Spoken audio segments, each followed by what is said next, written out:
د ای بي سی ډي مستطیل د وضعیه کمیاتو په مستوي کې رسم شوی دی. د څلورضلعي کونجونه عبارت دي له A دا یو نقطه ده، بي سی ډي دلته یې وضعیه کمیاتو مختصات یا قایم مختصات راکړل شوي. د پورتنیو قایمو مختصاتو له مخې د نوموړي مستطیل د ای ډي ضلعي اوږدوالی څومره دی؟ ښه نو دلته موږ سره د وضعیه کمیاتو مستوي ده، دغه ربع کې ټولې نقطې پرتې دي. نو دا چې موږ نه د ای ډي ضلعي اوږدوالی غوښتی دی، نو زه راځم یوازې د A او D نقطو سره اوس فی الحال کار کوم.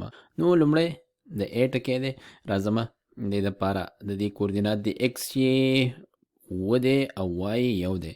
نو دلته به راځم 1 2 3 4 5 6 او دای 7 دې ځای پورې په X باندې 7 او په Y باندې څو دی؟ Y باندې 1 دی. نو دلته راځم 1.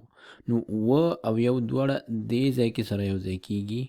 دا زموږ د A ټکی شو. دې ته زه څه لیکم؟ A څو دی؟ 7,1. او بیا راځو د D ټکي ته. د D ټکی X کوردینات 7 دی او Y 6 دی. نو راځو بیا یو ځلې مبدا نه پیل کوو. 7 داسې راځو او 6 پورته ځو. دلته به شي دا 1 دی، دا به 2 شي، 3 4 5 او دای 6. نو 6 به په Y باندې راشو، 7 په X باندې. دا دواړه نقطې یا ټکي راځي دې ځای کې سره یو ځای کېږي. نو دا د D ټکی شو. دې ته لیکو D څومره؟ X 7 او Y 6. نو اوس موږ کولی شو چې دغه دواړه نقطې د یو خط په واسطه یو بل سره ونښلو. نو دې ځای نه به داسې راشو دې ځای پورې. دا د دې مستطیل یا څلورضلعي دغه یوه ضلع شوه. اوس کولی شو د دې اوږدوالی موږ معلوم کړو.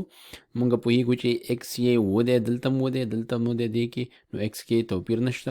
Y کې څومره توپیر دی؟ موږ پوهېږو چې کله دې ځای نه پورته داسې ځو دې طرف ته څومره توپیر کوي؟ 1 نه Y 1 نه زیاتېږي 6 پورې. د دې ترمنځ توپیر 5 دی. نو وایو چې د دې اوږدوالی 5 شو. 5 واحدونه.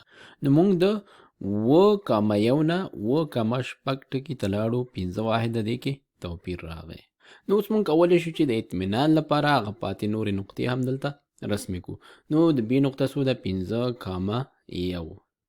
نو دا د B نقطه ده. راځو X باندې 5 او Y باندې 1. دا دلته راځي. همدارنګه د C نقطه کوم ځای کې راځي؟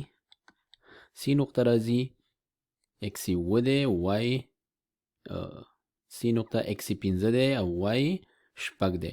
نو یو ځل بیا 5 او 6 دا ټکی راځي دې ځای پورې. دا شو. دې ته لیکو C څومره؟ 5,6. او دا بل ټکی چې و B 5,1. اوس موږ کولی شو چې دا ټکي یو بل سره ټول وصل کو تر څو مستطیل یا څلورضلعي پوره شکل لاسته راشي. نو په دې شکل لاسته راغی. د دې ضلعي اوږدوالی موږ مخکې نه لیکلی و چې څومره دی؟ 5 واحده دی.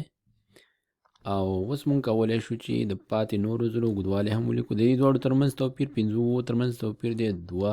دلته 5 دی او دا هم 2 دی.